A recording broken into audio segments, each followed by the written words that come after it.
Start recording. Check 1, 2, 3.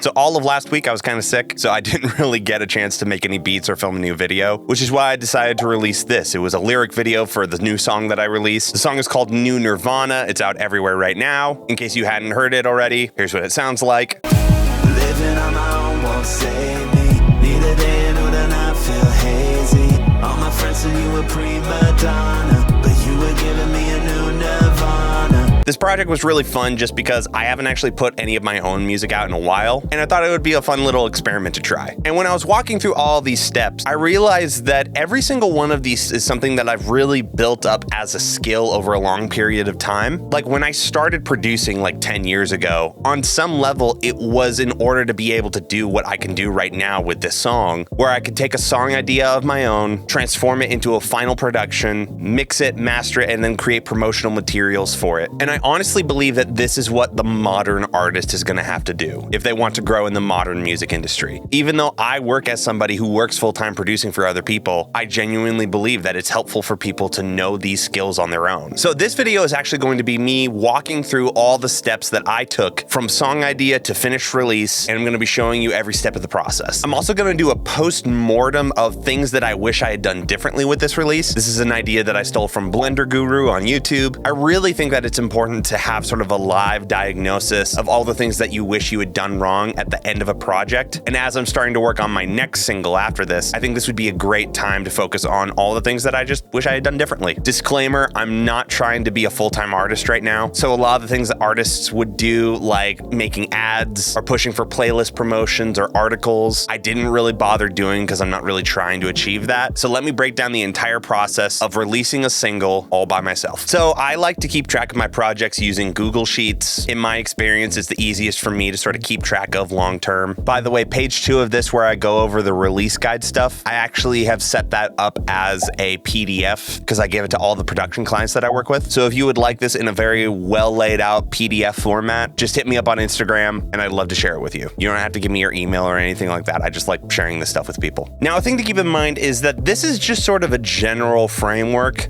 I don't do it exactly the same every single time. The reason that I made this checklist is more so to define the steps that need to be taken on some level and just make sure that there is a checklist somewhere so that I can see what is done and what is not done. I've tried forcing myself to go through it from top to bottom, like one step after the other, but it normally doesn't work. But yeah, I just thought I would clear that up. So the first part of the process for me is writing the song. When I was working on New Nirvana, the way that I came up with the original idea was this voice memo that I had created.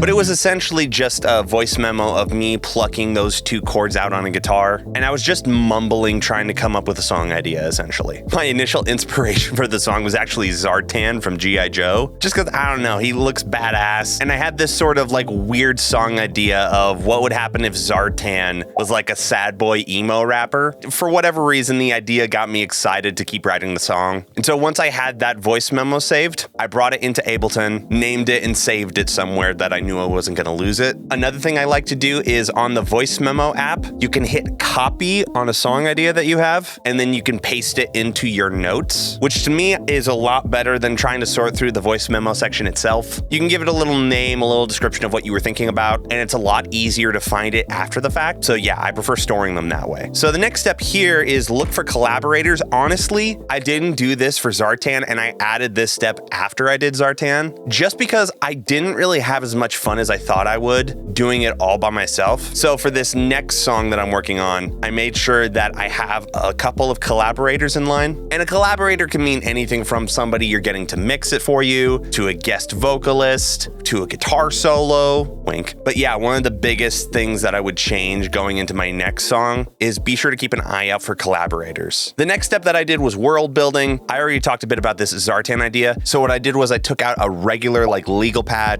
and I just did a bunch of bullet points of things that I thought would make the universe more fun. I'm a big fan of cowboy bebop and acts like Gorillaz, and I genuinely believe that one of the best ways to make a song really good is to have the song almost be a scene from a movie. Have it be a tiny snippet of this larger world that you don't see. I just think it's a fun creative exercise and it works for me. I'll bullet point potential lyric ideas, different concepts or relationship dynamics. There are no such thing as bad ideas in this stage. I just throw everything on the legal pad. And then I take those to my writing stage. When it's time for me to write vocals, I'll normally do it one of two ways. One of my favorite ways is to just grab a guitar, sit down, and just get it out. I just sit with a line and just work at it over and over and over again until it feels right. And when I say feels right, I mean both singing it out loud and listening back to it. But for this song, what I did was I actually produced out a little bit of this section, which is what eventually became the chorus of the song. And I just looped that over and over again in my DAW. And I just sort of ad-libbed vocal parts on top of it. And then I eventually ended up comping my favorite vocal melodies that I wrote and then arranged them into what turned out to be the final version of the song. So this is an example of where these steps all kind of bled together, which is totally fine. Again, the goal is not to follow it in this exact pattern every single time. But with the vocal melodies and everything laid out how I liked, I arranged the full length of the song. Normally this involves a lot of production for me. It's really hard for me to separate the songwriting side of it from the production side of it, just because to me they're kind of one and the same. And then one of my favorite steps is this guy, this bounce/listen with walk. I always love to bounce down songs as an MP3, put them on a Google Drive, and then go for a walk and just walk around with them the same way that I listen to music when I'm just going on walks in general. And while I'm doing this walk, I'm listening to it as a listener. I'm not trying to make a bunch of critique notes that are like, this snare drum is yada, yada, yada. I'm trying to get myself in the head of a music fan. I want to think about this the same way that I think about the songs that I listen to for fun. So I'm paying attention to the emotional sides of it. Does it feel like there's a tension with no release? Does the story feel like it fits? Does this lyric actually hit the way that I want it to? For me, it's kind of impossible to know if I like a song until I run it through all of these tests. After I do that, I make the revisions. Next is the vocals. Now, normally by this point, I have the instrumental where I want it to be. Again, like I said, I kind of produce as I write, but that's just me. For people who don't work that way, I would probably recommend just writing the song as a whole with like one instrument, like vocals and acoustic guitar or vocals and piano, and just arrange out the whole thing and then do all these revision steps the other way and then produce what you have if you feel like you want to. Normally before I go record vocals, I like to have a checklist of all the things that I need to record. So I'll actually sit down with the song and think, where do I want my dubs? Where do I want my harmonies? What different layers do I want? And I'll just write those out in a very simple checklist format. Sometimes I'll even give myself a little acting prompt while I do it. And then normally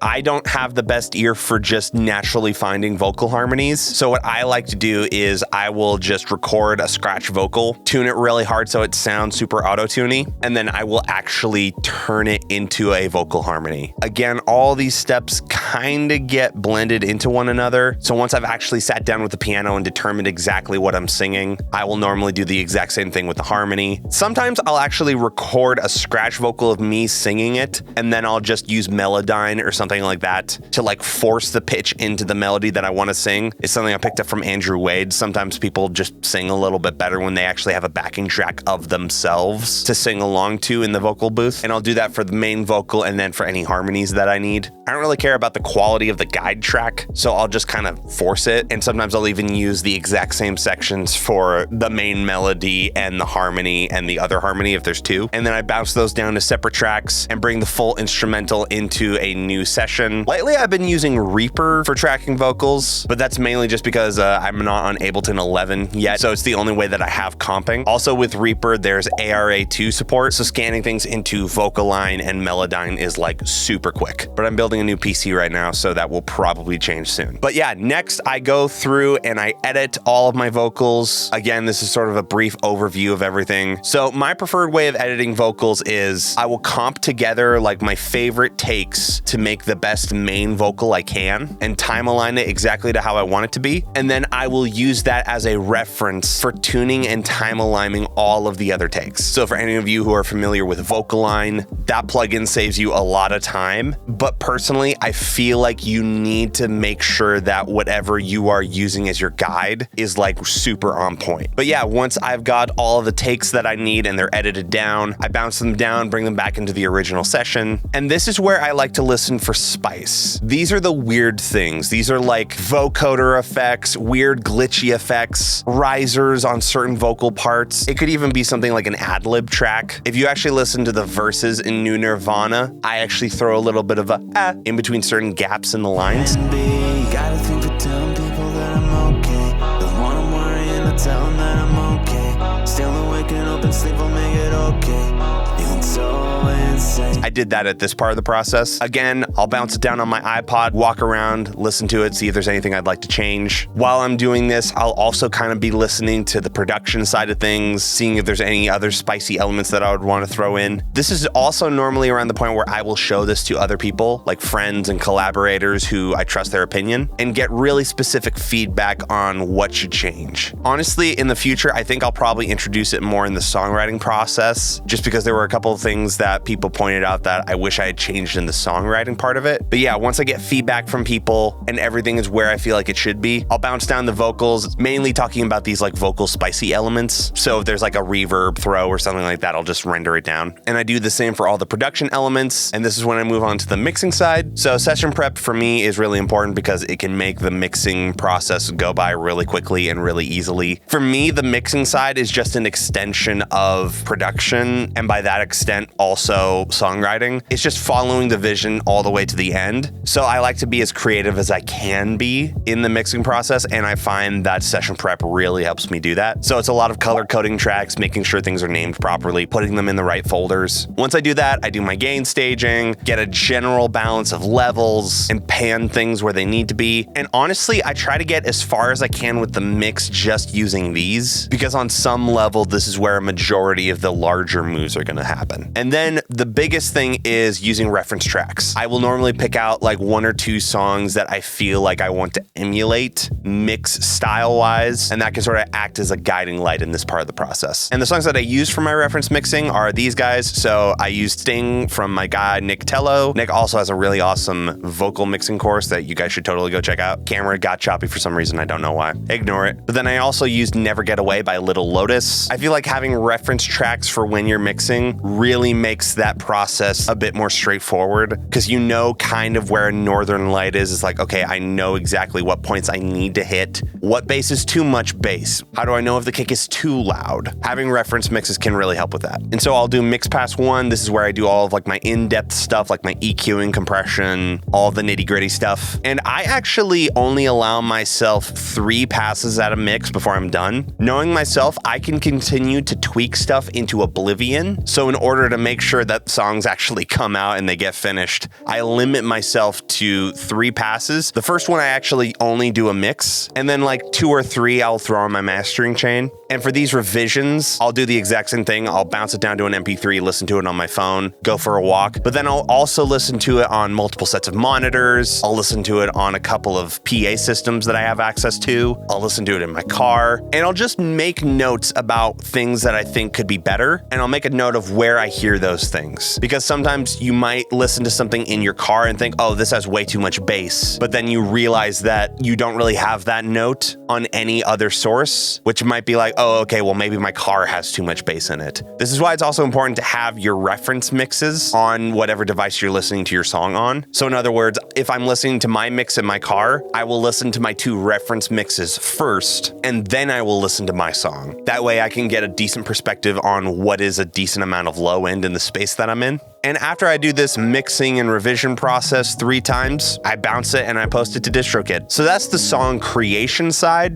And now we're gonna talk about the promotional stuff that I did after the fact. Again, I didn't do everything that an indie artist could do just because I was kind of on a tight deadline. And this checklist is also still a work in progress. So this is where I made my cover art. For anyone who didn't know, I made this in Blender, which is a 3D program that I use for a lot of stuff. It's really hard to learn, so I wouldn't recommend going into it unless you are interested in like like 3D graphics and design. But yeah, once I got this photo that I liked, I added the song to Distrokid with the album artwork, and then I went to Ascap, which is my performance rights organization of choice. For anyone who doesn't know, a performance rights organization is basically a royalty collection agency for songwriters. Ascap is just the one that I choose. Another thing to note is if you are an indie artist, not only can you collect songwriting royalties from a PRO, you can also collect publishing royalties from a PRO. Because if you haven't signed away your publishing rights in some kind of record deal, then you are the published rights owner. So you can actually make another account as a publisher, and whenever you submit your song to a performance rights organization, you grab 50% of the royalties for the song as songwriting royalties, and then the other 50% is publishing royalties. After I do that, I submit the exact same song to SoundExchange, which is a digital PRO. It just looks for royalties in places where places like ASCAP don't, like with online spaces playing music and stuff like that. I then submit the song to SongTrust. So SongTrust is used to collect mechanical royalties, which are slightly different from performance royalties. Essentially, it's a carryover from when we used to print CDs or vinyl, and the artist would get a royalty for however many copies were pressed. And this still carries over into the digital age, so it's important to get that covered. So now we move on to all of the video content stuff that I did. So all of this was way too much effort. I basically made like a sci-fi scene in Blender and then just cropped it and changed it to make all of these different kinds of media. It's the exact same piece of art actually that I used for the album art. So I made this Spotify canvas, I made this singles video and this lyric video, but they were basically all using the exact same assets. I just moved the camera around and did some other stuff in the post. Even if you don't do this digitally the way I did, I would actually highly recommend approaching creating 3 videos this way. Just find one space where you'll be able to knock out all 3 of these. So maybe you go into a field and you film a video that could be your Spotify canvas, and then while you're there, also film a singles video. But if you want, it could just be like a static image. A lot of people just do a photo of their album art. And then while you're there, you can also film something that could be the background for a lyric video. And then for each of these videos, I made a couple of promotional TikToks. Honestly, I didn't push these as much as I could, but I think that if you're going to release a song, you should make as many promotional TikToks as possible. For my next song, I actually plan on making examples of what I think artists should be doing on TikTok, because I think it's a really underused platform. Not that a lot of people aren't using it to push their new music, but I don't think a lot of people are doing it right. So after all that stuff was done, I scheduled out all of my social media stuff. I personally used later.com to schedule all my Instagram stuff, which is awesome because you can just schedule it to auto post months in advance. I have the feature on desktop where I can schedule TikToks to auto post. I know not everybody has that. I wish I knew how you got it. I think you just have to get to a certain number of followers, but you can always just set up later.com to give you a notification to post something, and you can pre-write all your captions and stuff like that. And so I follow the Jesse Cannon thought process, where essentially you make 3 separate videos. 2 of them we already did in the last section, and you just sort of space them out every couple of weeks after you've made your release. That way you have video content and stuff to post about on socials, and you're making an event like every couple of weeks or so. Again, I did not push these as much as I should have, but I think that this is the best way to go. Also, in the meantime, on like social media platforms, be posting about stuff other than your song. Like, don't make this the only thing that you post on TikTok, because people will get annoyed real quick. But yeah, I was going to do a music video for New Nirvana, but I don't have the time. And for the idea that I have for it, it would just be too expensive. So instead, I'm probably going to do a production behind the scenes video, kind of what I do with the How to Sound Like This Person series. And essentially for all of these videos, what I do is I have a step from making the video, I have a general time frame for when I'm going to post it, and then I have a little bit of social media content to post. So that's like an announcement thing on TikTok or a little snippet on Instagram,